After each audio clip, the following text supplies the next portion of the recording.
All right.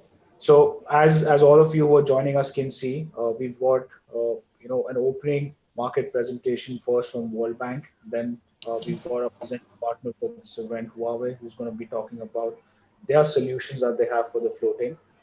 Then we have one of the most early movers in floating. I'm very glad to be joined by Mr. Narayanan, Chairman of AdTech, who will be giving his views on their experience in the floating solar. And then we have a very exciting panel discussion with perspectives flowing in from across the globe. We've got Darren, who's joined us from Hazlet Marine. We've got Charles from CFlex. Thank you, both of you. I know these are odd timings for you to be here, but thanks once again for being here. All right, so I think with this, before we get on to the first leg of the session, let's first quickly get a feel of what are the kind of audiences we have right now. So you'll see a poll on your screen. I request if you can just, yeah.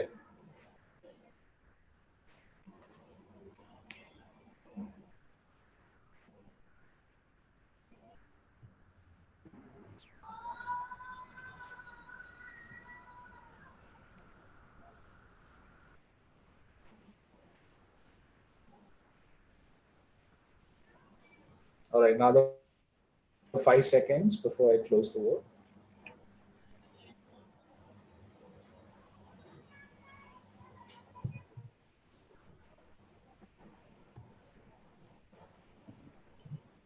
Okay. So panelist here is a brief profile for you to understand where our audience belongs to.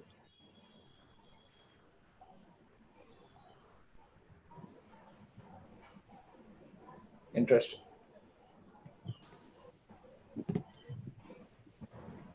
All right.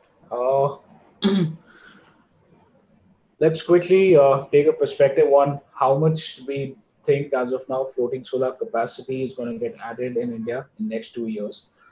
And let's see where our audience thinks. Panelists, you're free to vote.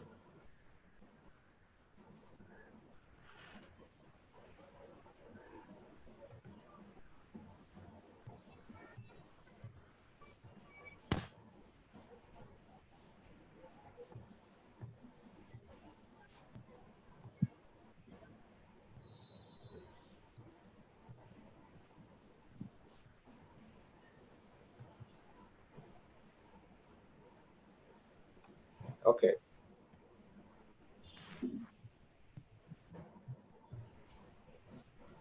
So I think this is left for our panelists to finally figure out and give us their estimation as to what they think. I think we have a close call in 250 to 500 megawatt, and then we have more optimistic figures coming up to 1 gigawatt.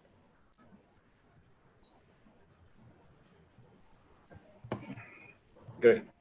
All right. So I think with this, we are ready to move to our first presentation. Uh, Again, welcoming a lot of people who are still joining. I'm sure that we're going to be joined by by more set of people in next 5 to 10 minutes. Let me quickly introduce our first presenter for the day, Ms. Surbi Goyal, who presents World Bank. World Bank has been very actively working uh, within India with a lot of discoms. They've also been one of the early, in terms of studies for solar in India. So without taking any more of your time, Surbi, over to you. Welcome, and let's hear World Bank's perspective on floating solar. Hi, thank you, Vipul. I hope that you can see my screen. Can you just confirm once? Yes, absolutely. Great, thank you so much. So, thank you so much for this opportunity. I think this is a very timely and very important webinar because within the bank and elsewhere also, what we are trying to really do is to bring new and innovative technologies to the forefront. And because we know that there are a lot of challenges all over the renewable energy sector, and I will briefly touch upon them.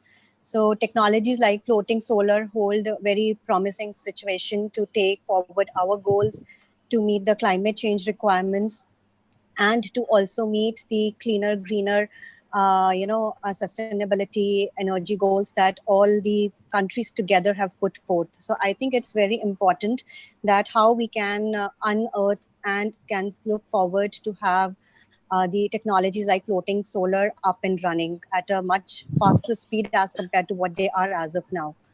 So I'm just trying to see why it's. Can you see my screen move? Yes. So the biggest opportunity that I feel is that within India, if I look at the targets for achieving renewable energy goals are 175 gigawatts, of which solar is announced to be 100, and the large scale grid connected solar itself constitute about 40 gigawatts. What we have seen till now that till March 2020, we have seen an addition or a cumulative installed capacity in solar to touch at 37 gigawatts. So still, the way is very long. We are almost about at one thirds of the total targets that we have set forth in the solar. Now, what else can be done to expedite this? What we have seen, and from our other engagements on large scale ground mounted solar, that the availability of land is the biggest challenge, and that is what has been holding back a lot of the targets that have been set forth by the government of India. Let me also add here that the 37 gigawatts include not only the ground mounted but distributed solar installations, including rooftop, etc. So the goal for the ground mounted, which is 40 gigawatts, is still a very long way to go. Now, what else can be done if the opportunity cost of land is going to rise further? It's already high, but it's going to rise even further. There is where the floating solar actually provides a lot of promising opportunities. And I'm sure the same is true for the island countries like Maldives and others. So this is not only specific to India, but in general, land is a very precious resource. What we have seen is that in case of India, if you look, the development started with a very nascent, very small installations like 10 kilowatt in Chandigarh, in Kolkata. Then the installations started rising to 100 kilowatt. Then we saw multiple EOIs and RFPs coming up. So for instance, SECI announced 10 gigawatt of floating solar EOI somewhere in December 17. Then Shapurji Palunji, the private sector player, came into the large scale floating solar. NTPC issued bids. Then there were further more bids coming up. Tata Power also got into the business. Recently, we saw that the floating solar business has been taken a notch above, where the batteries are being planned to be clubbed together with floating solar. So the models are evolving. We also recently saw one announcement that Bihar has adopted a tariff about 4.15 rupees per unit. So things are evolving, and there is never a dull day in India for any of the sector, and of course not for floating solar. So a lot of developments are happening, but the scale is relatively much lower as compared to what it could have been, given that we have been, or the country as in general has been pursuing this goal for last 2 years. So what could be done? This is, I think, one of the most important aspect that we would like to take away from today's discussions. We have excellent panel, we have excellent presenters, we have technical experts, we have financiers, we have developers, EPC connected as audience. So it will be useful to hear from all of you that how this could be taken at a much faster pace. Now, there are multiple applications of floating solar that are generally, being looked for in investments by various players. These are not limited only to the reservoirs of, say, smaller ponds, but also to the larger reservoirs like irrigation dams, on hydro projects, on aquaculture ponds. So floating solar is not limited only to certain areas. Smaller to larger sized water bodies, reservoirs can easily be explored and can easily be thought for installing the solar projects. Of course, a lot of due diligence is required, and I will briefly touch during my presentation and then in the panel discussion also. But my only point here in this slide is that applications are very wide. and we can accordingly take up the floating solar projects. Now, the very first assessment of floating solar potential in India was done by Renewable Energy College of Kolkata, and they had pegged that even if we cover 10% of India's water bodies, the potential would be about 300 gigawatts, and that was very back of the envelope kind of calculation.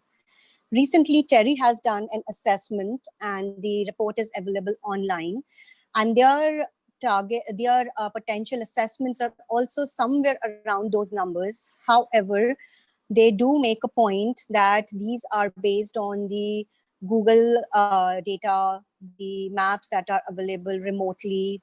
So a lot of due diligence will be required, but the assessment itself is a way forward and shows how promising this particular technology is in the context of India. So on the left, if you look at the India map, they have very nicely presented two scenarios, the dark blue and the lighter blue, with various levels of the coverage of the water bodies. And then it comes to the third block, which is the number of reservoirs in each of the state. And the last block is the cumulative reservoir area in square kilometers that could be explored.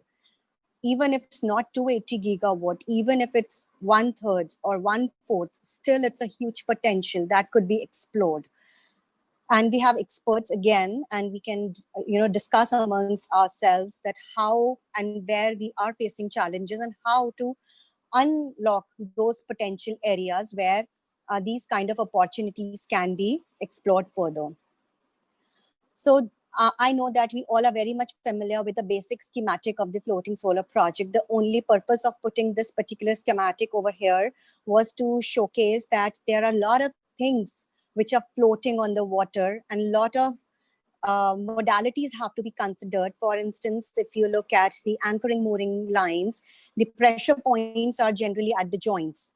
The floats, pontoons, how you place them, whether you need perimeter floats, to what angle you need to have your modules tilted, what kind of wind and wave impacts would have on the modules, whether the inverter should be central or it should be string inverter, how deep we should go, where should exactly be the anchors be placed in the seabed. All these kind of technical details are very, very important to be unraveled and to be addressed in the beginning itself, so that our projects do not end up into trouble when they are in operations and maintenance stage. Now, so on the positive side, I will quickly touch that the land requirements are not there. Floating solar are much easier to install. The performance are likely to be better as compared to ground mounted because of natural cooling impact. It helps in reducing the evaporation. It helps in reducing the shading impacts. It helps in using the existing infrastructure facilities, for instance, in hydro projects where the transmission system is already available. And it also helps in maybe exploring the existing PPAs where the off-taker for electricity has already been tied up. How to provide better and cleaner source of energy from floating solar combined with other sources of energy. However, the bigger question mark is on the O&M. It could be lower or higher depending on the access, depending on the movement of the water body, water levels in the water body, etc. So this is the question mark, but we can discuss it during the course of the webinar. But there are certain challenges, and again, I will be very quick on this. The costs are relatively higher as compared to the ground mounted. What could be done to reduce it? The exposure to moisture is pretty high. So what kind of technical engineering designs we should be adopting to combat this? The data is not there, at least in the Indian scenario. The bathymetries, hydrographic studies, the data that is important for designing the anchoring mooring systems are not easily available. And the most important, and at least from the ecological perspective, how much percentage of the reservoir should be covered so that we have minimal or no impact on the existing aquamarine life in these reservoirs. So the possible learnings that we have come across various installed floating projects is that There could be, for instance, in one case in Japan, we saw that it caught fire, but there were some technical design issues that were being explored at that point in time. Some of the issues could be the low water levels, which were not factored in while designing the mooring cable length, the wave height more than expected, the weak mooring and anchoring points, the absence of maybe perimeter floats.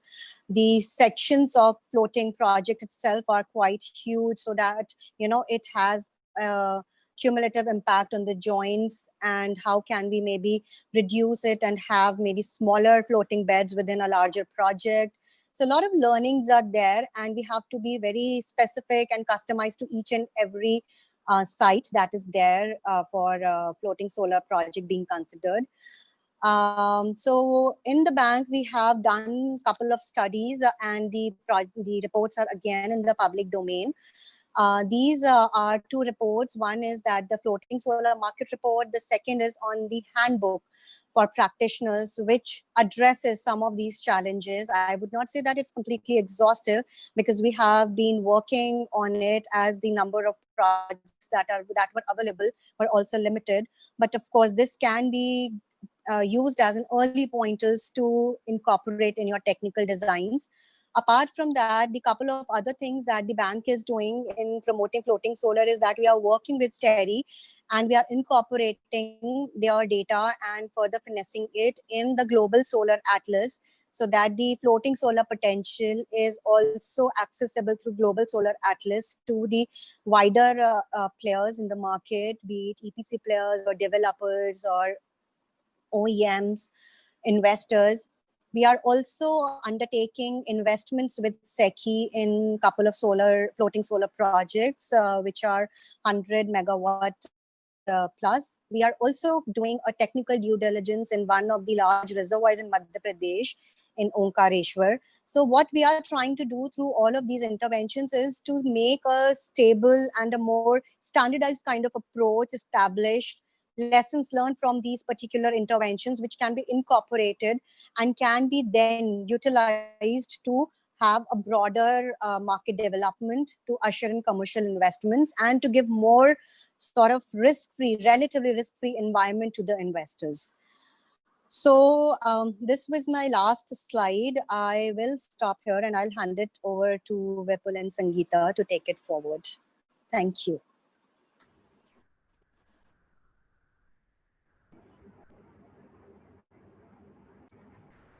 Thank you, ma'am, for the wonderful presentation. Now we will be moving forward with a techno-commercial presentation by Mr. Thomas Wang, who is a Senior Product Manager from Huawei Fusion Solar. Over to you, sir. Okay, can you stop the screen sharing? Then I can share. I have done so. Okay.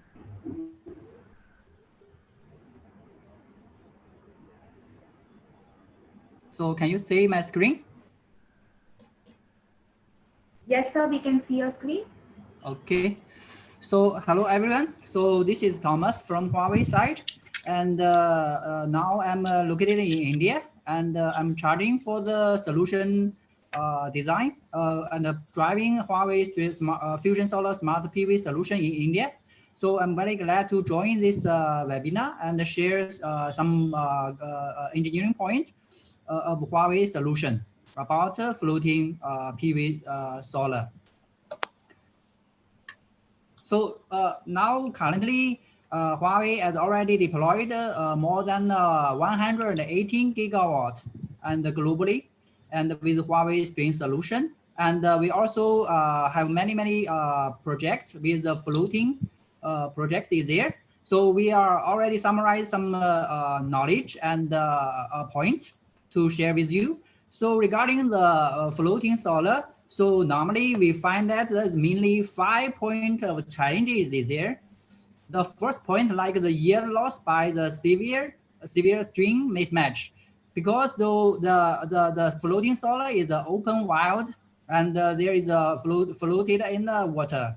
So there is many factors to influence the mismatch. And this is also like the birth drop and also like the fluctuation of the water, then can make this mismatch happen. This is potentially risk for influence the years. So the second part is mass quick wear parts lead to the power loss because compared to the traditional solution, so there is a DC combiner box is there, and normally there is IS485 communication is there. So if there is many the failure is happened, so normally it's very hard to do the operation maintenance easily because is the approach to the specific fault is very limited. So the third part is the salt mist corrosion. So all the equipment is placed on the water, and this is the high humidity environment. So how to improve and avoid this corrosion happen and long make the lifetime of the plant and the equipment longer? This is a challenge also. So the fourth point is regarding to the IS insulation and the PID effective, because PID effective is easier to happen and the high humidity and the high temperature environment. So how to do this effect, prevent the PID effect is another challenge. So the last is the variable parts inspection, the high or the operation maintenance cost. So because of the approach to the specific failure point is not so easy, so it will take more time, and then will be lead the generation loss, and the cost will be higher there. So from the globally project experience, so I will explain how Huawei Fusion Solar Smart PV solution can help our client to get the benefit and what's the advantages of our solution. So the first point, so compared to the traditional solution, so we can saving from the BOS cost. So the saving is come from mainly three parts.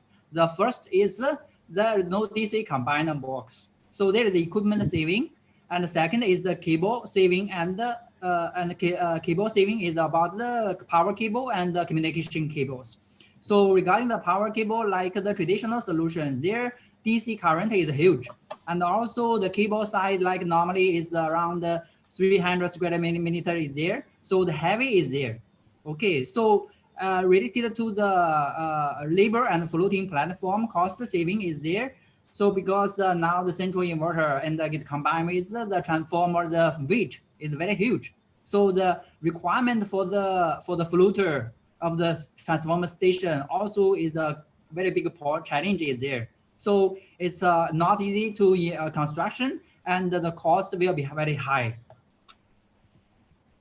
So the first point, like let's see the no combiner box. So this will be lead to the very easier to install and contribute to a lower capex because the DC combiner box is not there, and then this will saving the equipment cost. And the second one is more easier and for the installation. So you can see that for the traditional solution, so there is the central inverter and the transformer station totally is around 35 tons. Okay, so that's a very high requirement for the foundation. I mean with the floater, and also for Huawei string solution, there is a lighter weight. So only for the less than 22 tons. So the less ISO load bearing. So this is the advantage here. The third one, let's come to the high yields. This is the most important benefit we can take to the client. And see the multi-MPPT design of the string inverter. So of course, naturally, we can give the higher yields based on the MPPT features, multi-MPP features. So let's take 6.3 megawatt block, for example. So central inverter, one MPPT will connect more than 300 strings will be connected. So the DC side power cannot find the MPP point.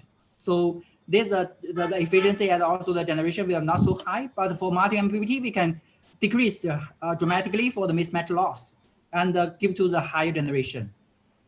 So another point is availability.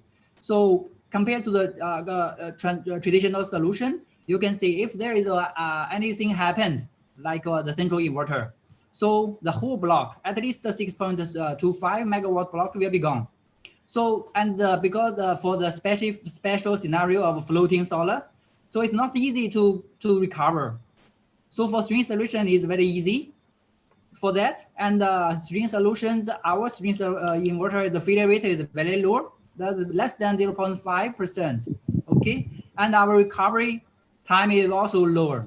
So we just to replace the failure inverter. And about central, maybe you need to wait 2 to 15 minutes at least. So there's a huge generation loss is there. And then from the inverter features, and we can now working longer for our client. So because we have wider MPPT range from 500 watts to 1500 watts. Okay, and we have the most advanced tracking algorithm is there, and the higher the MPPT efficiency. So we can give the higher generation is there. So from the operation maintenance side, so if once there is a fault happen for traditional solution, you need to find the alarm, analyze the alarm, and also ask for the consultant from the vendors, and waiting maybe some seriously happened, problem happened, you need to wait the expert to come to the site and recover it.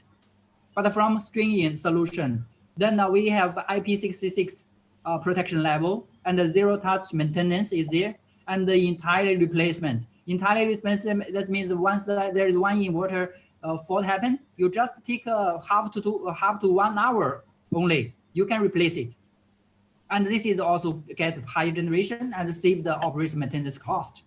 And finally, the most important, we have the smart RV curve diagnose, and this will help you to dramatically easier to do the maintenance, operation maintenance, and monitoring whole plant the performance and status. So regarding the protection level, we have IP66, and from the we have totally included body is there. So it's not like the traditional solution. You need to monthly or quarterly to do the maintenance and save. So this will save some cost, and more benefit is there. So, and then there is no so much variable parts, and there is not experts on site required, because for like a traditional solution, so there is many variable parts like the SPDs, like the screen, fuse, fans is there, and you need the expert to do the checking and the recovery part once there is some problem happened. And for the string solution, it's very easy to recovery. So let's regarding the operation maintenance, the smart RV curve can help you a lot. So on site, like the traditional solution, normally if there is no string level monitoring, okay. So and once there is you don't know what happened. I mean, you don't know what happened on the PV field. So if you want to check, only sampling 1% to 10%, and this will be a huge time costing, and operation maintenance timing is there. So if the problem is cannot find on time, the generation loss will be still there. So for Huawei Spin solution, the IV curve scan can scan the 100 megawatt plant in 25 minutes, and or even lesser. Okay, then we can whole plant we can check, and what happened, it happened in the PV field, and we can specifically find it, and to do the maintenance and operation maintenance more specifically and more efficient.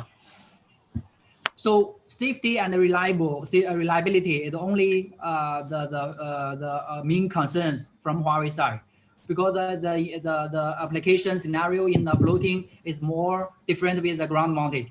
So there is water is there, and the most important risk is the arc risk. So for traditional solution, the DC side is very long, and this will increase the arc risk, and then the human safety. And for string solution, because the string is very nearby of the string inverter and the very shortest distance. So this will be maximally to decrease the risk of arc and ensure the human safety. So from the impedance side, as per the IEC standard, for 1500 system, at least 50 kilo ohm. This is the minimum requirement for the impedance. And as we have tested in the lab practically, so Huawei string solution can easily match with 146 kilo ohms, and the leakage current is lower and to more safe to the personally. But for traditional solution, their leakage current will reach to 94.8 milliampere. This will be harmful for the human. So regarding the RCD, we have an RCD to also do the human protection. And also we, as per the IEC standard, we can, the RCD protection of the inverter can monitor the residual current sudden change, and also can shut down itself rapidly for protection of the human being. So this even for the floating scenario, even there is a DC cable submerged in the water or any other reason caused by the harmful residual current, the solution, Huawei string solution, can ensure the personal safety. So yeah, then corrosion. Let's come to the corrosion issue. So compared to the traditionally, Huawei is there is the IP66, and also from our design of the body, from design of the circuit, we also ensure the inverter can match the toughly environment like the floating scenario. So we have we can up to reach to C5 environment requirement, and they can patch to the 1440 hours testing. It means the eligible inverter corresponding lifetime can up to 15 to 25 years. So let's come to the anti-PID. As I mentioned, then the higher humidity and the high temperature environment, the PID is easy to happen. And for traditional solutions, you need to, there is a PV minus or PV plus, you need to make it grounded and to prevent the PID solution. But this will be make the human safety on risk. So once there is anyone touching the frame of the panel or the structure, okay. But for Huawei string solution, we are IT system, and we have anti-PID solutions, patent anti-PID solutions to effectively avoid the PID effects via our string solution and make more the human being more safety. So as a summary, so there is 6 challenges there, and for each challenge, Huawei have given solution and advices to how to cover that and manage the challenges there, like the low impedance. We have application of a string inverter solution with RCD protection and reading the system impedance, like the PID degradation. And we have Huawei with the IT system and patent ID-PID method to prevent the PID degradation is there. And also about the severe conclusion part, we have application of C5 high anti-conclusion level of the inverter body and the interior structure and the fastener, okay? And the string mismatch and cause not only the bird drop, and many other reasons can cause the mismatch loss. We have multi-MPPT features for string inverter to manage this challenge. And also for the operation maintenance side, we have the like our easier operation maintenance with IV curve diagnose and no fuse design is there, where make the higher availability of the system and get high benefit with high yields is there. And also from the safety side, we can lower shorter and lower DC current and shorter DC paths. This is what we are suggest and from our solution side. So this is my presentation. So hope this can help you to aware some new ideas. Thank you.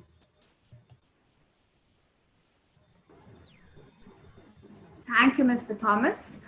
Moving ahead, now I would be quickly launching 2 polls back to back.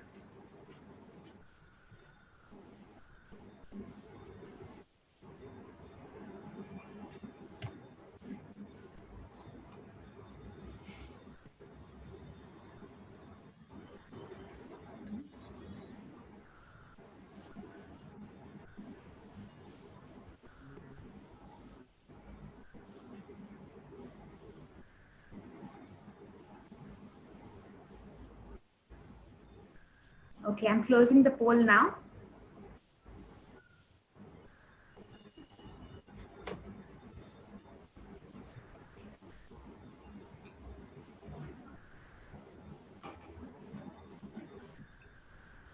Okay, so we have 51% of audience agree with us that it meets the standard. Wonderful. Now going ahead with the next poll.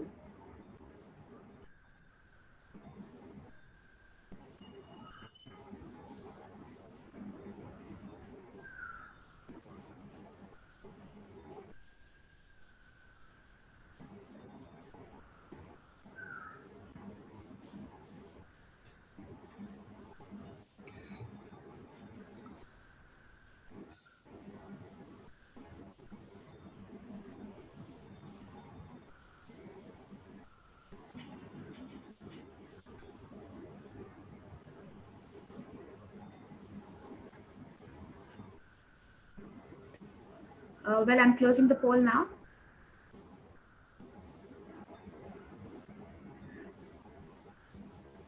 Well, we have 30% of audience who agrees with a cost of around 4 to 4.5 crores.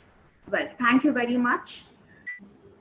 Now we proceed ahead with the next presentation by Mr. M.R. Narayanan, who is the chairman of AdDec Technologies Private Limited. Thank you so much. Over to you, sir. Thank you. Mr. Narayanan? Thank you. Am I audible? Very much, sir. Thank you.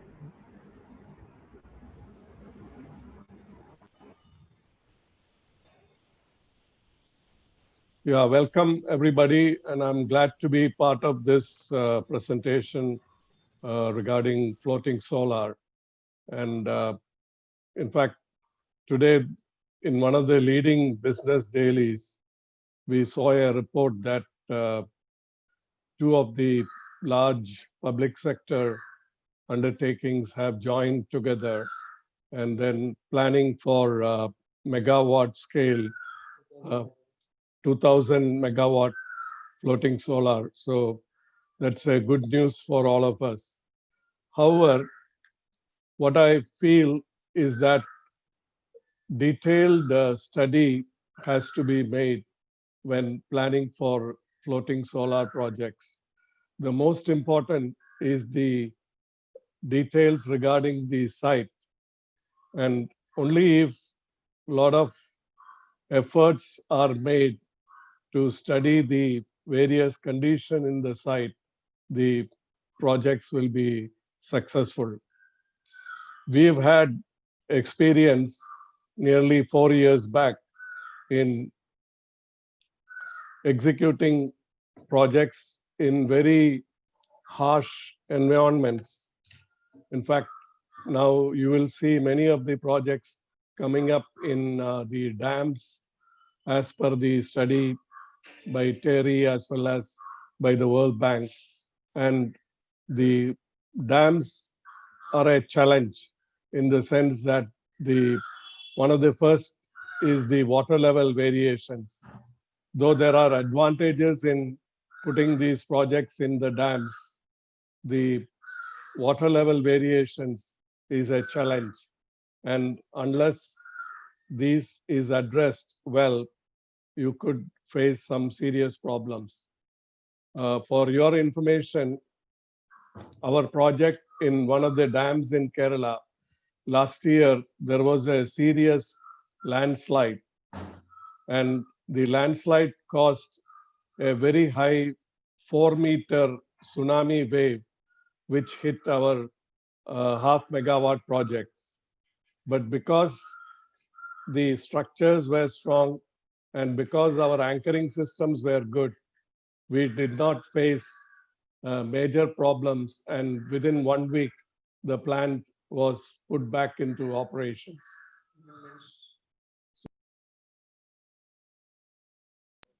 The anchoring system was done using C-Flex anchoring systems, and thanks to C-Flex, the plant could withstand this high 4-meter tsunami wave. Now I would like to go on to my presentations, which is I'm not touching on the traditional floating solar systems.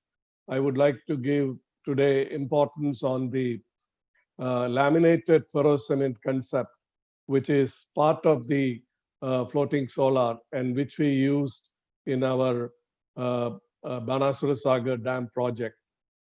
Laminated ferrocement is a concept of layers of expanded metal and mixed with certain patented polymer cement which we use. And traditionally, this is proven very good for as a floating structure for mounting heavy transformers and also inverters and various switching systems. We had large experience in this field. One of our first floating structure was installed nearly 34 years back in very harsh waters, and that is still, with we don't have any maintenance problems, and not even painting has been done on the structure. So that goes to prove the good things about the laminated ferrocement. So it's an ideal material rather than steel or fiberglass, and also very cost effective compared to other floating structures, and also very sturdy, as I said, which has proven itself in the Banasura Sagar Dam. This is to give you an idea of the inside of the floating structures. It has many compartments so that the buoyancy is maintained, even if one part of the floating structure gets damaged due to any reason. Just to show you some of the old floating structures which we had made nearly 20 years back. These are some of the floating cottages made of laminated ferrocement, and also a floating supermarket. 10 of them are lying in Kerala in the backwaters.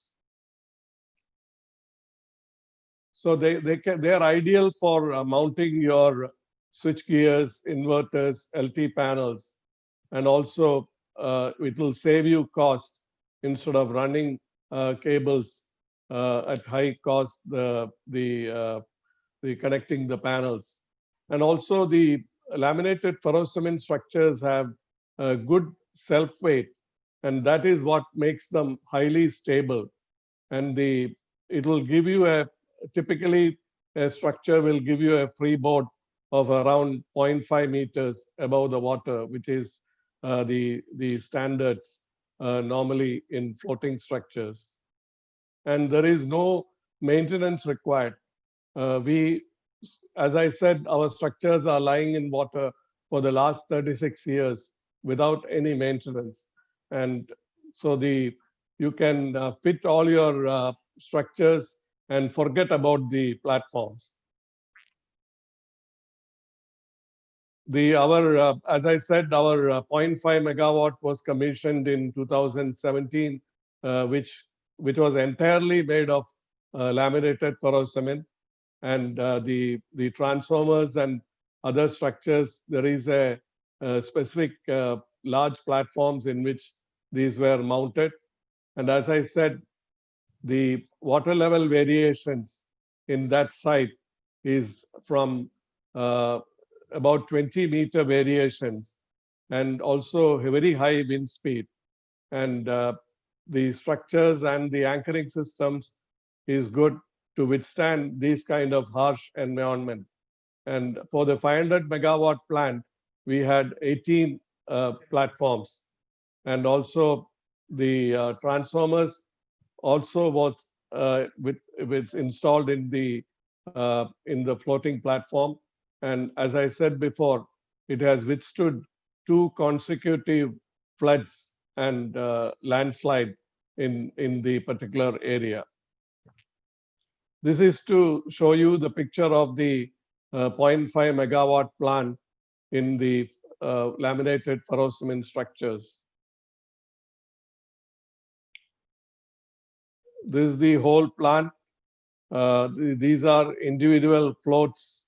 Each one is about 30 kilowatt. This is what I said. The transformers and the switching systems are mounted on the large ferrocement platform.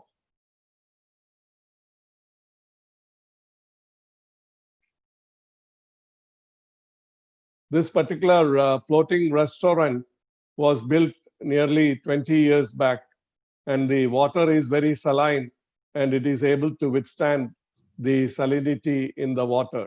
So you don't need any maintenance.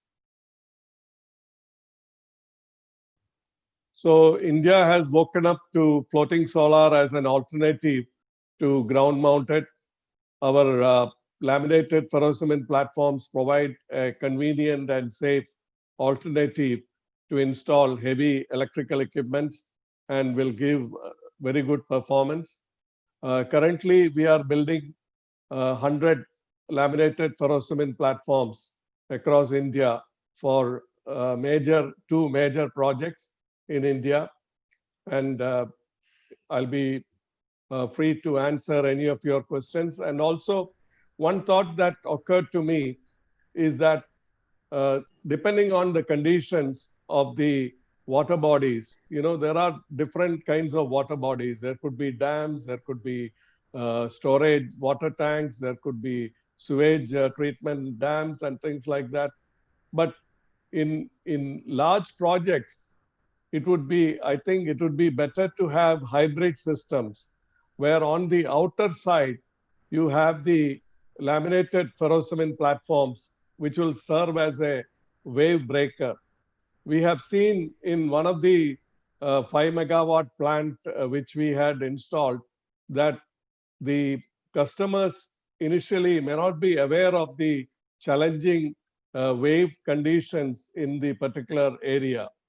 And we now notice that there are a lot of waves coming in, and the plastic HDPE floats are a little unstable. So we have in fact told this customer that it is better to put a wave breaker in front of the plastic HDPE floats with laminated ferrocement, which is very cost effective. So a hybrid system can always protect your investment and give you a much longer life for the total system. So once again, thank you, and hope you will have a good session. Thank you. Thank you, Mr. Narayanan. Now, proceeding ahead, we have a panel discussion round. So we have top global industry leaders joining us for the panel discussion. The topic of discussion would be what will serve as an anchor for India's floating solar dreams, 360 degrees introspection. We have top global leaders joining us, Ms. Surbhi Goel, Senior Energy Specialist, World Bank. She's going to be the session chair. Mr. Thomas Wang, Senior Product Manager, Huawei Fusion Solar. We have Shri Jayaraman Punithan, Deputy General Manager, NHPC Limited. Mr. Nishit Srivastav, Sector Specialist, Energy, KFW. Dr. Young from Solar Environment Great Innovation. Mr. Charles Gray, Global Manager, CFlex. Mr. Darren Johnson, CEO, Hazelet Marine. Before we proceed ahead with a beautiful panel discussion, I would be launching 4 polls back to back.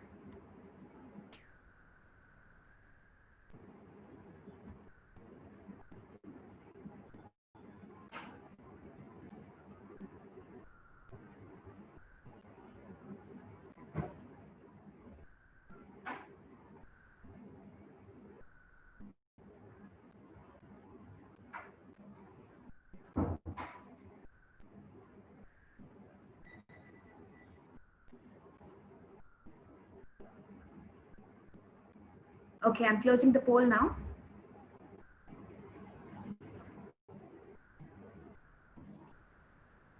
So what is the potential of floating solar in India? So 33% have agreed about 200 gigawatts. I'll be launching the next poll quickly.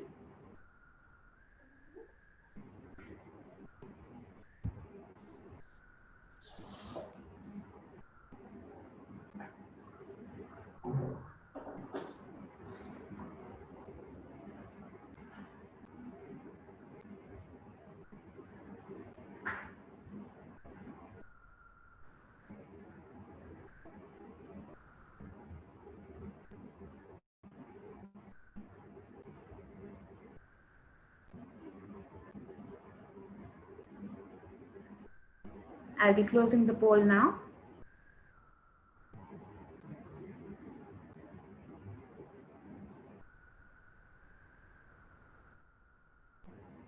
Okay, 62 people agree that all the above criterias are majorly challenged faced by. Next poll I'll be launching.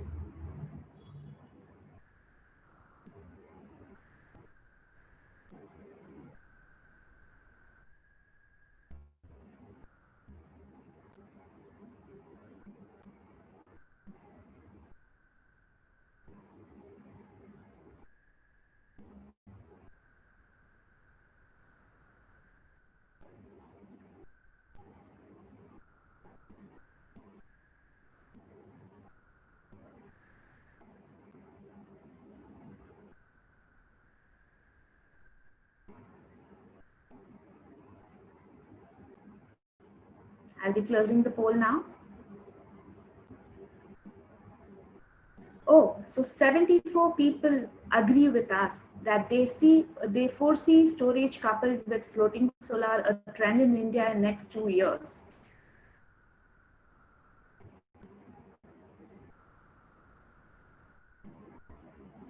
Last poll.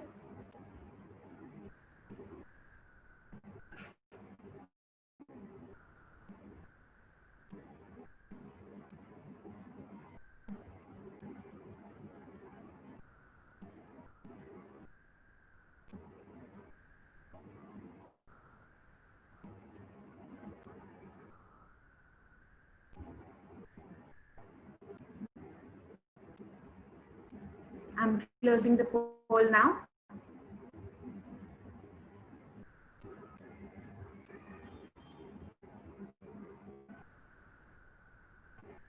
So we have 73 people agreeing to all of the above factors. So this sets the tone for all the panelists.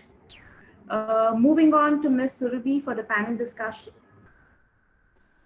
Hi, thank you so much, Sangeeta. I think this was very interesting to know that people do believe in floating solar, and that gives a lot of encouragement for people like us who are in this sector.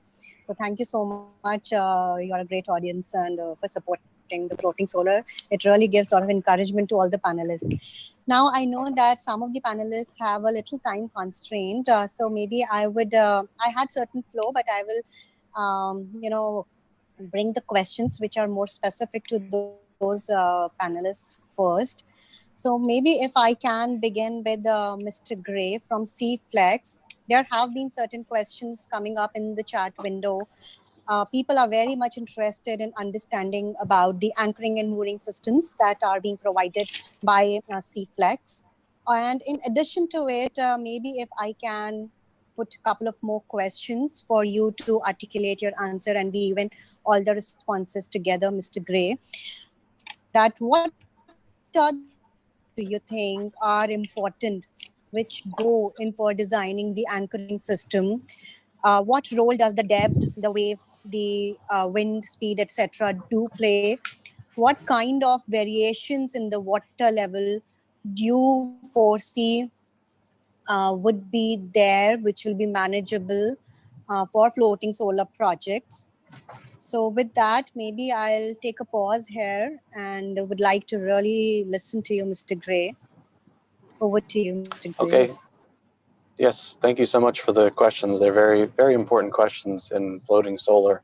And the numerous projects that we've done over the years, we've seen a couple of different trends and challenges that come with the mooring systems. That being a very young application, not everyone seems to understand. But we have 40 years of experience in doing elastic mooring with marina environments, and that transfers very well into floating solar. And so, like you said, you mentioned a couple of different things that are challenges: water level variation. When you have significant water level variation, let's call that maybe 2 meters or more, up to 30 meters sometimes, it's a very big challenge to use a static material like a metal cable or a rope that can sufficiently handle that water level variation, because at low water levels, that rope is very slack and can cause a lot of movement in the floating solar island. So one problem that you're going to run into when you have the combination of wind and you have a combination of high water level variation is you get extreme forces that are that are transferred from the mooring line into the floats due to the wind and the slack lines that are there from traditional mooring methods. So with elastic mooring system like C-Flex, which has a dampening effect, it dampens those forces along with accounting for the water level variation with not having any slack lines at low water level or high water level. So being that those are super important environmental factors to look at, you're exactly right. The wind forces can definitely exponentially increase the cost of a mooring system due to the fact that it has to compensate for those factors. Something increasing from 10 meters per second to 20 meters per second to 30 meters per second, you can easily start to double the cost of the mooring system. Water level variation too, that plays a significant part, but the wind is really one of the biggest factors in determining what is the robustness of the mooring system needed. So the different environments, if you talk about if a hydro dam or an agricultural pond that has two very different water level variations and potentially two very different wind speeds, depending on where they're located in the world, you could have much different costs for the same 5-10 megawatt project. So, but what you're looking at is what is the safety level that you need to be at? And most customers are really not sure what that safety level really should be. And we try to help them understand what we think from our 40 years of experience there is, because there's no standard yet. But that's another topic that we're going to get into, is creating standards for the floating solar industry. We're currently part of a joint initiative program with a company called DNVGL. And DNVGL is a very worldwide known company for creating standards and recommended practices. So we're in a consortium right now with a lot of big players in the floating solar industry to try to hash out recommended practices for floating solar. So that's a very, very important piece of the puzzle that's coming, and we feel that will help strengthen the entire application, make it more bankable, make it more insurable, and help a lot of developers and a lot of countries that need floating solar be able to do it safely, reliably, and have the longevity that they're looking for 25 years.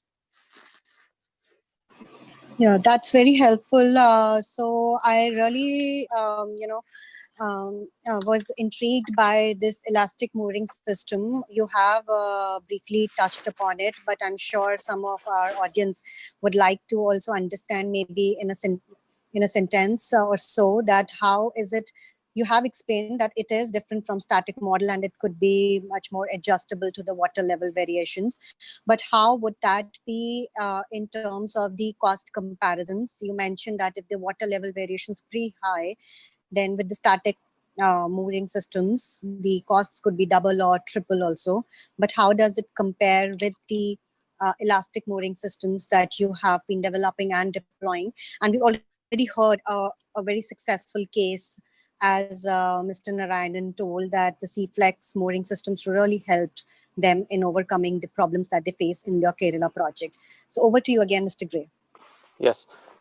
Yes, the project with Mr. Narayanan and AdTech is very successful, and like you said, with even the 2 consecutive monsoon seasons, it has endured even some unexpected things like large waves due to monsoon flooding and creating a mudslide down into the Mr. water. Gray, I'm finding a little, you're breaking in between. Can you just quickly repeat what you said?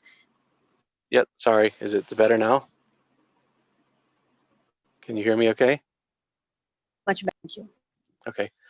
Yes, I just said with Mr. Narayanan and AdTech, we with the installation in the Kerala, we did experience even environmental factors that we weren't anticipating, like having a mudslide during one of the monsoon seasons, which created a big wave.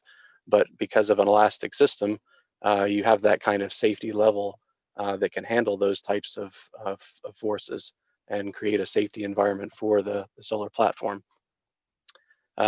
You were saying earlier about the different cost differences between a static system and an elastic system. The first thing we have to just address is that the mooring system compared to the entire floating solar project usually takes on somewhere between 1% and 5% of the cost. So if you're talking about if your static system costs 1% and an elastic system costs 2% or even 3%, are you really willing to jeopardize the entire project safety factor to save 2% on an entire project that could be millions and millions of dollars? Most customers that we talk to don't feel that that's a problem. They're willing to invest a little bit more money to have that kind of safety system. But what we're finding is a lot of the static systems are not engineered I think correctly. that's a very important point that you have raised, that how much proportion, sorry. Go ahead. How much proportion of each particular equipment or component forms the cost of the floating solar project. So that clearly segues me into the next economics for the floating solar projects versus the ground mounted solar projects. And with this, I would like to switch the gear a little bit and move on our NHPC Mr. Jain, to see that how the cost economics for them have been evolving over the time, how they are finding the floating solar projects as an opportunity to get into technology. Yeah, thank you, Surabhi. Thank you, Surabhi. Thank you, Sangeeta and Vipul. Good afternoon, all participants. It was an excellent presentation earlier by Surabhi and Mr. Wangto, and of course, Mr. Narayan. Before getting into directly with the question what Surabhi has asked me, I would like just to brief you about the scenario that exists in India right now. See, we are moving from a kilowatt scale to a megawatt scale. The major thing in India is that we are having a very ambitious growth story, and floating solar is going to be enormous development in India in the next few years.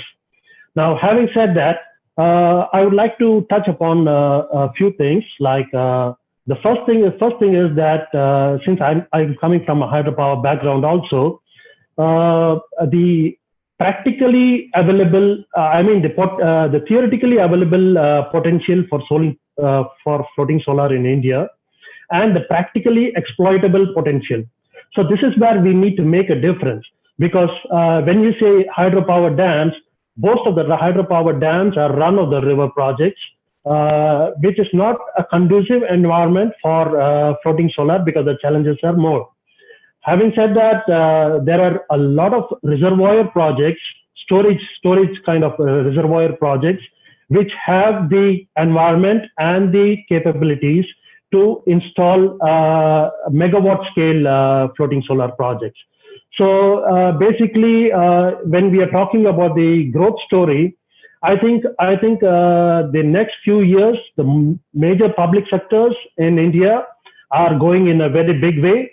We are all aiming at floating solar in the megawatt scale, and already most of the public sectors are talking with various other entities, whether it's the state government or it is the other people who already own the reservoirs. Like, for example, Damodar Valley Corporation has huge capacity. They have 1780 megawatt identified in 4 of their reservoirs already in Jharkhand and West Bengal. Similarly in Telangana, similarly in Odisha. there are huge reservoirs which is conducive for development of this floating solar project. So I would like to touch upon when you're asking about the cost aspects. Basically, it is not just about how much you're going to put in. I mean, as we all know, I mean, most of us know that it is almost similar to the ground-mounted solar projects, except the fact that we are utilizing a water surface for installation of the panels. So these main difference is the float that is being manufactured. And from our experience, we have noticed that there is an increase of cost of about 15 to 20%. It is reducing day by day. I mean, it is almost competing with the ground mounted, because there are a lot of other factors which are more supporting for floating solar. So when we come to the exact challenges, I think the major challenge is the depth in the reservoir. And Surabhi was talking about the bathymetric and the hydrographic data being made available. See, most of us are different kinds of stakeholders are there, like, for example, EPC, developers, there may be consultants. Everybody views that in a different point of view. So as a developer, the more challenging thing is the funding that is available. The EPC, because we all know that this is a manufacturer-driven market, and the EPC is more concerned on the ground realities and the data being available. What I want to say is that each and every site is specific, and the data has to be specific to that site. It cannot be a generalized thing. Of course, the standards can be a generalized regarding the procedures, but each and every site has to be specific regarding the due diligence.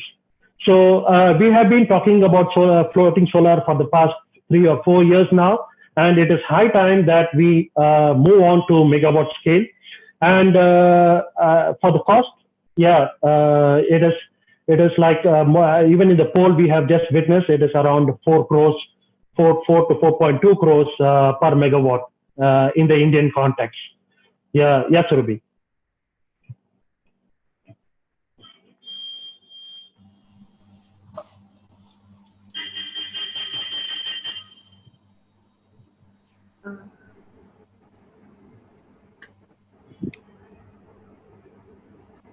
Ms. Surabhi, you'll have to unmute yourself.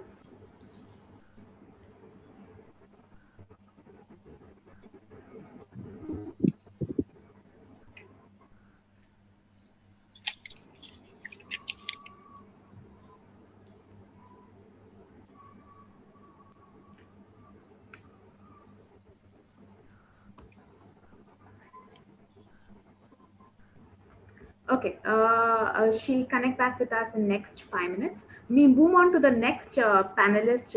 Meanwhile, Ms. Sorry, Nishi, Sangeeta, can you please share your view?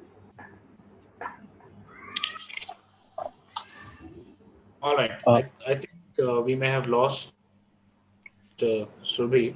Hi, okay. Can you hear me now? I'm connected back. Sorry. Yeah, yes. Oh, great. I'm so sorry, some network issue at my end.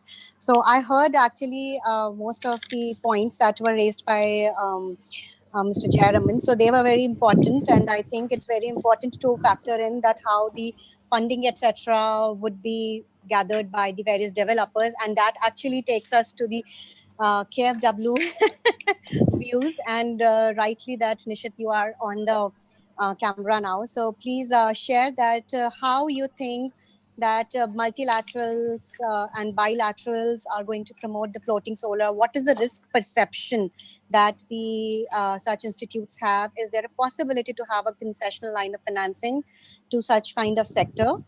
And then maybe I can also present my views after yours. Okay. Sure. Okay. If I'll talk about KFW side, as of now, KFW is having ongoing lines of credits with organizations or NBFCs like IREDA, Indian Renewable Energy Development Authority, REC, Rural Electrification Corporation, banks like State Bank of India and Bank of Baroda, and these lines of credits are basically for renewable energies. But we will be happy to evaluate projects of floating solar under the same line. Apart from that, KfW has also committed around 50 million euros, which comes out to be in INR around 400 crores for Government of India. In general, since KfW, World Bank, we are multilateral, bilateral organizations, we can only work with government organizations as per our mandate. So these projects will be coming up with government organizations, probably like companies like SECI, NHPC, which is here. In general, as of now, what all discussions we had, there are a lot of discussions with reference to technical feasibility. Yes, technical feasibility is predominantly acceptable in floating solar, and floating solar will be the future technology. What we see from KfW side or from development bank side is that floating solar, agro PV, storage technologies will be the future renewable energy technologies to move ahead. And the to make these projects commercially viable, there the concessional and soft loans should come in, and these concessional and soft loans will be coming up through development banks like KfW, World Bank. And in terms of, you also mentioned about some risk. Yes, there are some perceived risks which has been already been discussed. One, what I think, what kind of a risk which we see is something like high upfront cost. uh, Again, it was also mentioned about this bathymetric and hydrographic studies. Yes, there are queries or questions about future quality of floats, anchors, and mooring solutions. But apart from that, another point which I see, there is also a market regulation risk. We also see if the projects or only the floating solar projects are coming for, let's say, for bidding, they may be losing out because of the high offtake cost. So for that, I think we need to come up with some new innovative models so as to make the projects more robust, viable, and to push these projects under the Government of India radar. Thank you. Great. Thank you so much, Nishit. I think this is extremely important that KfW is actively looking at the technology with open arms, and they are providing all possible support. Similar is the case with the bank also, and I briefly touched upon during my presentation the support that the bank is providing, and we are very eager to support the sector. So taking the cue from Nishit, you now, I think it will be very important for us to understand also the risks around the technology and how we can learn from the global experiences. So in that context, maybe Dr. Yang, if you can provide your views about how the business models across the world are developing, how the hydro and battery storage and other kind of new hybrid systems are being clubbed with floating solar. Your views around it, it will be very helpful to know, and for the audience also to see the opportunities that are coming into the sector. Over to you, Dr. Yang. Yeah, I heard of the opinion very well. Before floating solar, I was engaged in environment about water purification. And then when we purified water, we need energy. And that is the reason why I invent the floating solar, what has water purification. Before you told me that if we prevent the sunlight by a module, it reduced algae growth. But before, people think like that. But the year before this year, at Japan, serious algae bloom problem occurred in the floating solar lake. At that time, Japan professor and USA professor research about that. And then finally they know that some of the algae grows very well in the under the shadow. Before, people think that most important three factor about the algae is phosphorus, nitrogen, and sunlight. And then people think that if we prevent light, algebra did not occur, but it's wrong. Especially I visit India 2 or 3 times, but at that time I saw so many India reservoir and lake are polluted. Not only India, but also all over the world, city, lake polluted. And then if we install the floating solar on the like that reservoir or lake, a serious problem will occur. And then we should install the floating solar. What has water purification function has? To purify water, there are 2 kinds of things. Chemical treatment and then biological treatment.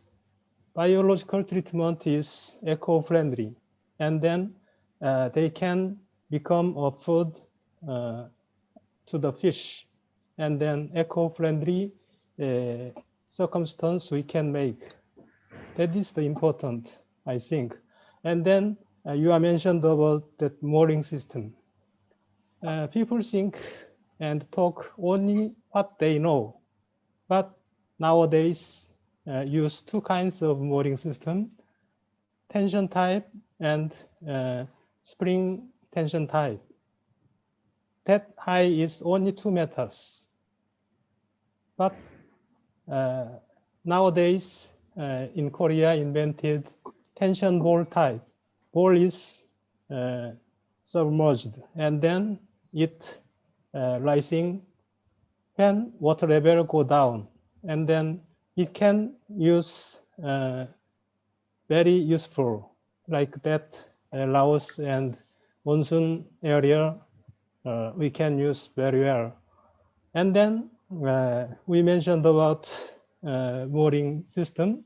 The reason is for the safety of the floating solar structure. Maybe 12 hours before, I mentioned about the safety. What is the most important factor to the floating solar? At that time, I asked to the people. People answered that efficient, how many energy we can make. Most people are interested in like that point. But I think that floating solar, as a floating solar, most important factor is safety. First, safety. Second, also safety. Third, also safety. Fourth is efficiency. And fifth is design. We install not 1 megawatt, 10 megawatt. We install gigawatt. Before you mentioned about that, India can install 300 gigawatt. And then what it can be view. It means that we should consider about the design. Before somebody mentioned about design, I think that their design is how can we install the inverter, how can we install the ESS system and electric lines. I think that is not design. Design is artificial point design. Before, I am also have an exhibition 2 times in Beijing, China, about black and white drawing. And then in Korea also ongoing 2.1 gigawatt floating solar. Korea government also interested in just install the 2.1 gigawatt. At that time, I suggest to them, hey, you have a plan to make a smart city near the 2.1 gigawatt floating solar. And who want to live like that circumstance? You should think deeply about that design. And then we can make love or park or other things using the floating solar.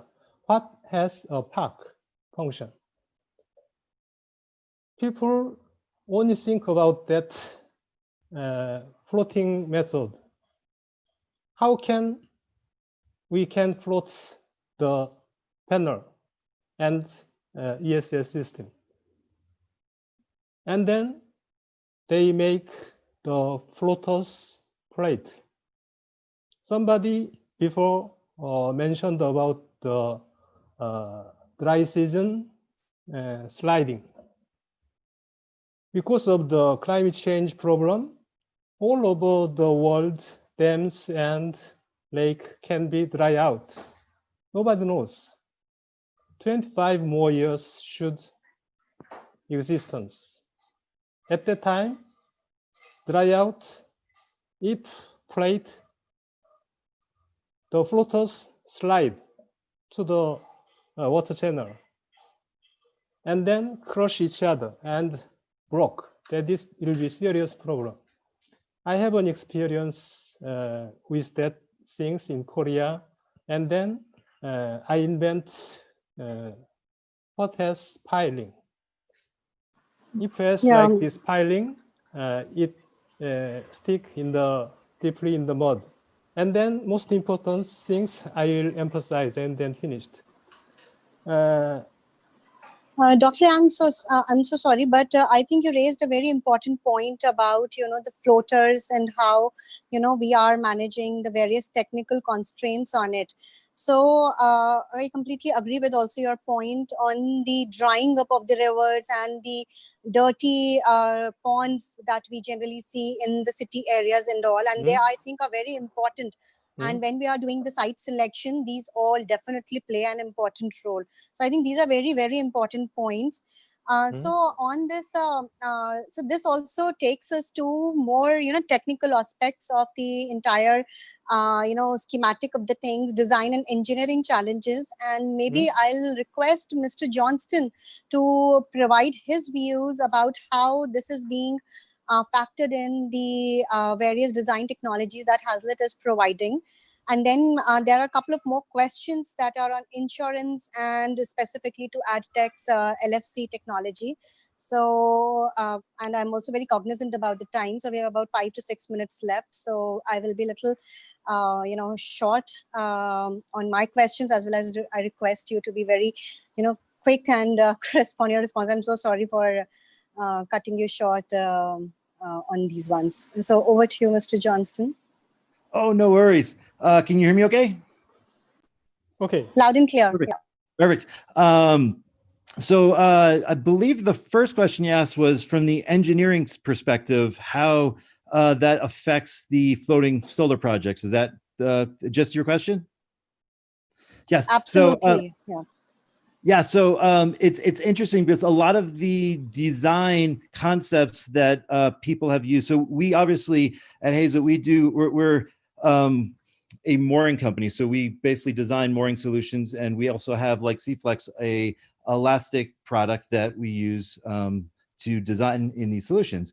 And it's interesting to see what people in the floating solar world have been doing with steel cables and with Dyneema lines and rope, and comparing it to what we've seen in the marine environment for the last 40 years, and how a lot of the design decisions that people are engineering into the floating solar side are not things that are things that have been called good engineering, we'll say, on the regular marine dock side of things. There are a lot of things that we see that wouldn't be, for a marina that's being put into a city or things like that, the decisions that they make would not be the same decisions that would be allowed. And so it's been interesting to see how the floating solar world has chosen to make some decisions that are different. And so I think one of the things that's happened from that is that then, because of that, there's been some interesting negative consequences at times. And so I think the floating solar world is starting to learn the importance of mooring and how it has to last through some very extreme conditions, because the engineering of of marine environment stuff is you're looking at that once every 100-year event usually, and you're trying to prevent that from taking away your hull dock and your hull float and everything else that goes with it. And so the long-term effect is something that it's been interesting to notice in that. Great. Thank you so much, Johnston. That was very crisp and clear. Thank you. I would like to quickly move to one question to Mr. Jayaraman on the insurance products that are available for the floating solar projects, if any. So over to you, Mr. Jayaraman. There are a couple of questions on that particular aspect.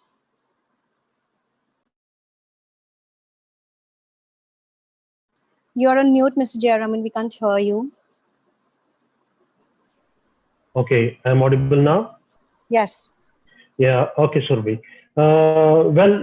Any project, whether it is a hydropower project or solar project or anything, insurance is an important aspect, of course. And insurance is based on the risk assessment that you conduct in the project. For a floating solar project compared to a ground-mounted project, the risk, the design risk, and even, I mean, there are a lot of minute things also. Like, for example, there was someone who was talking about lightning affecting the floating solar project. I mean, this is an important aspect. I mean, if there is some lightning and your entire plant is gone, if you don't have the sufficient system to arrest these lightning, then I mean, it is part of the risk assessment. So when we do a due diligence of a project and the design stage, I think all these aspects has to be taken care of.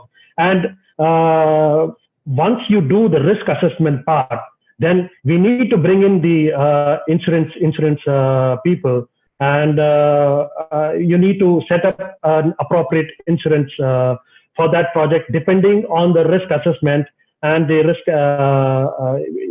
thing. I mean, insurance is, of course, it's an important aspect. We are also trying to talk with many insurance companies, but most of it is like, who will bear the risk? I mean, who will bear the insurance part? Whether it is going to be the EPC contractor or it is going to be the developer.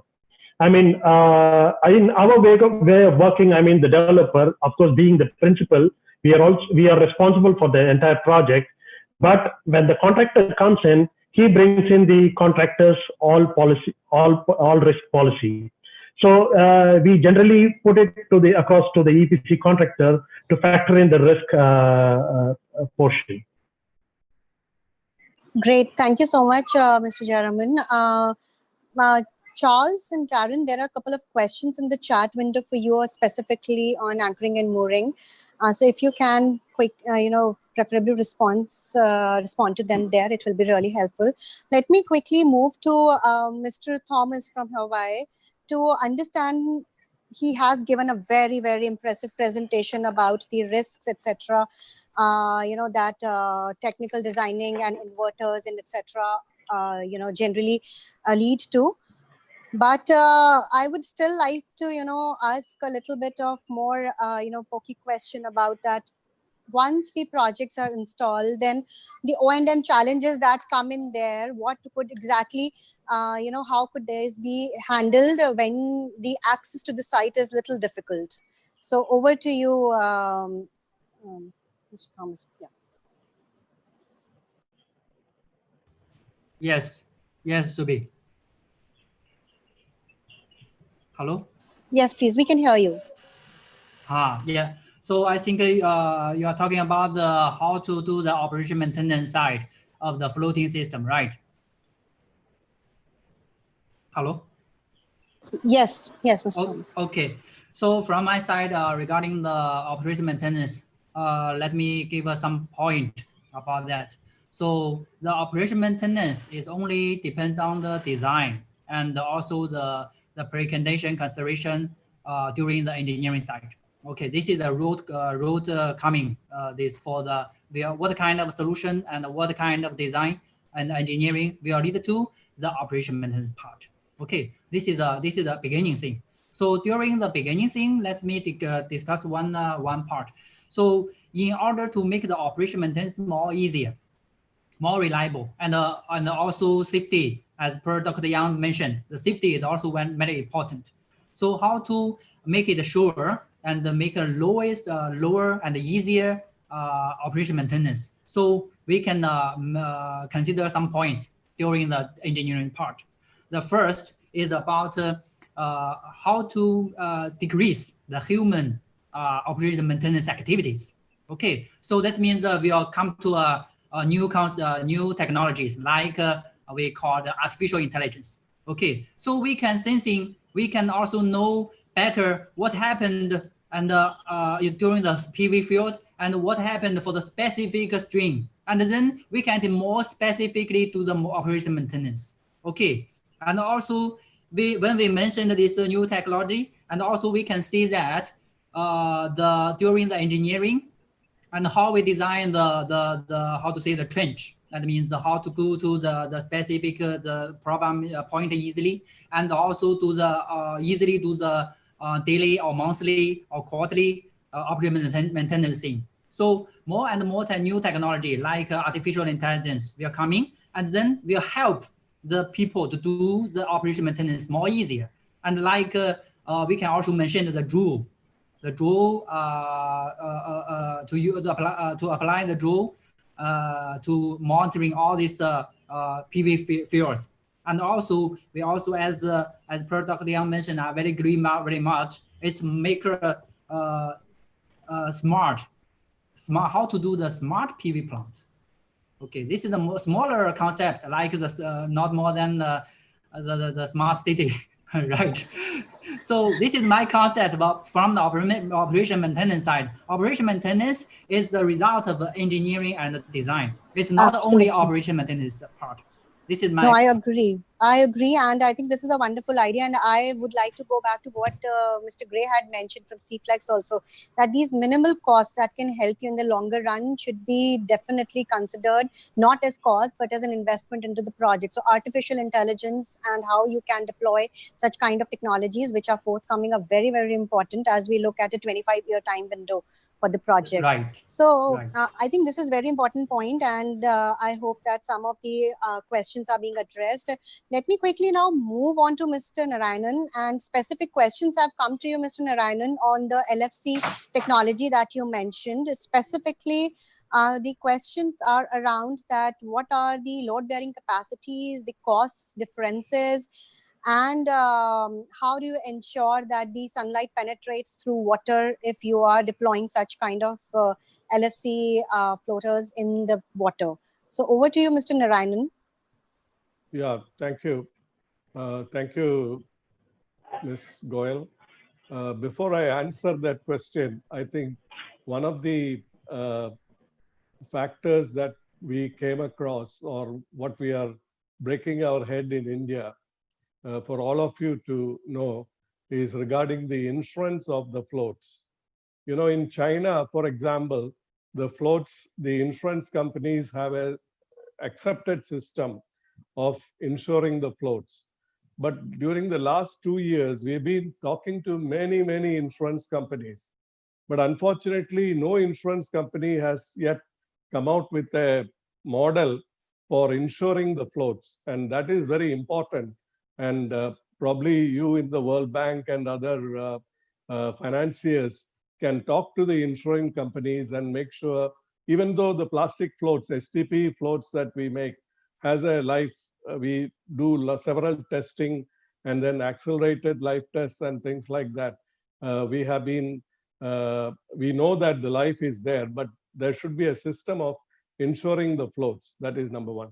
Now coming to LFCs, again, the rule, we can only give a rule of the thumb cost, which is about 14,000 to 15,000 per square meter. But the actual cost depends on the various factors at the site, and then the load coming on the float. So we design the floats depending on we design the floats depending on the loading conditions, and also depending on the site conditions like the water depth, the wave, and things like that. Now, as far as the sunlight is concerned, if you see the Banasura Sagar, the solar floats, we have ensured that there is sufficient gaps. Some of you might have noticed in the photograph that under the solar panel, the water is there. So the floats does not cover the entire water body. There are gaps within the water body so that the sunlight can enter the water body.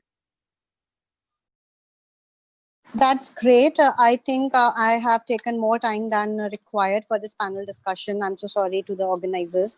But let me just quickly sum up some of the key takeaways from the panel discussion. So I think what is important for unlocking the potential of floating solar, at least in India, is to bring more standardization of the equipment, the floaters, the insurance products, how they can be customized to the floating solar projects requirements, how to bring the costs further down in context of ground mounted solar, and given that the distribution companies are highly sensitive to tariff fluctuations. So government's recent announcements about Make in India can be used to deploy the floaters, because this is not a new technology. We have been using it for floating platforms at multiple locations, but how that can be scaled up to have the floaters for the floating solar projects. In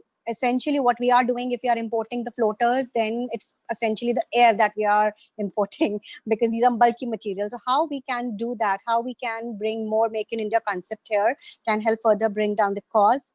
The environmental issues also were raised by a couple of audience, and I would like to say that there are a couple of solutions to it. Maybe we can have a staggered floating beds within a larger project instead of clubbing the entire floating project in one space. It could be staggered. There could be spaces that could be made in between the various arrays. So there are engineering solutions that could be integrated in sustainable environmental solutions as well. For O&M, I really was impressed by how we can use the artificial intelligence in having the deployment of sensors, maintaining them, maybe robotics. The O&M is generally seen as compared to ground mounted on a lower side because the natural cooling effect and the water cycle generally does most of the bit of it, but where the bird droppings and biofuel fouling are higher, there it may need a little bit more investment. The safety is very, very important for the projects, and we heard from multiple technical experts that how the safety aspects are being factored in and are considered as prime importance in their technical designs. The low-hanging fruits that I take away from today's discussion are maybe multi-purpose dams, irrigation dams, where the reservoirs are not very much deep, where these are man-made reservoirs, where the water variation levels are not very much. So these kind of dams that can also help us providing a revenue stream to the irrigation dam and multi-purpose dam owners could be very low-hanging fruit. It's a win-win situation for everyone. Then most important is how detailed the technical studies are being done, especially hydrographing and all, because that really decides on anchoring mooring systems, which are the which bears most of the load when there are any movements in the water. And of course, the costs are relatively higher as of now with ground mounted, but given that the land is such a scarce resource, opportunity cost of land is going to go up further and further. And at some point in time, we may see that there will be a break even. At the moment, of course, the floating solar doesn't has that edge over the ground mounted projects, but when combined with reservoirs, etc., the investments could be cut down to the minimum. For instance, we can use the existing infrastructure facilities. And so those will be the low-hanging fruits and easier to invest. That sites we will have to find. There are certain states which have already started working on it, and I'm sure that most of us are in touch with some of them. And I'm sure that this is going to really be a promising solution for the government of India's clean energy goals. So with that, I would like to hand it over to you, Sangeeta, again. And I'm really sorry for taking more time than was given to me. Over to you, Sangeeta. With this, I would like to thank all the panelists for sharing their insights. Thank you so much. Thank you all the attendees for coming and listening to us patiently. We'll keep you posted with future events. Thank you so much. With this, I would conclude. Thank you. Okay, thank you. Bye. Great. Thank you. Thank you so much. Thank you. Thank you. See you soon. Thank you very much.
Hi, Darren, are you still answering a couple of questions?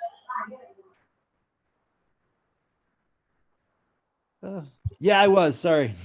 All right, no problem. So I'm just going to keep it on for some time. Okay. All right. Sorry.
Darren, Yes.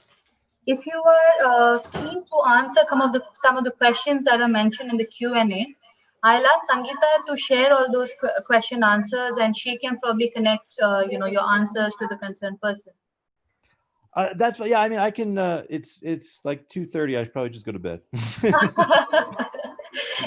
But just in case if you're interested, I'll ask Sangeeta to share all the questions with you, and whichever you want to answer, you can share the answers with Sangeeta, and she'll connect it to the concerned person. Sure. Great. All right. So shall I go ahead and end the session? Yeah. Go ahead. That's All fine. right. Thanks, Darren. Good night. Okay. Thank you. Good night. Bye-bye. Bye. Bye, Dr. Young. Yeah, goodbye. Bye-bye.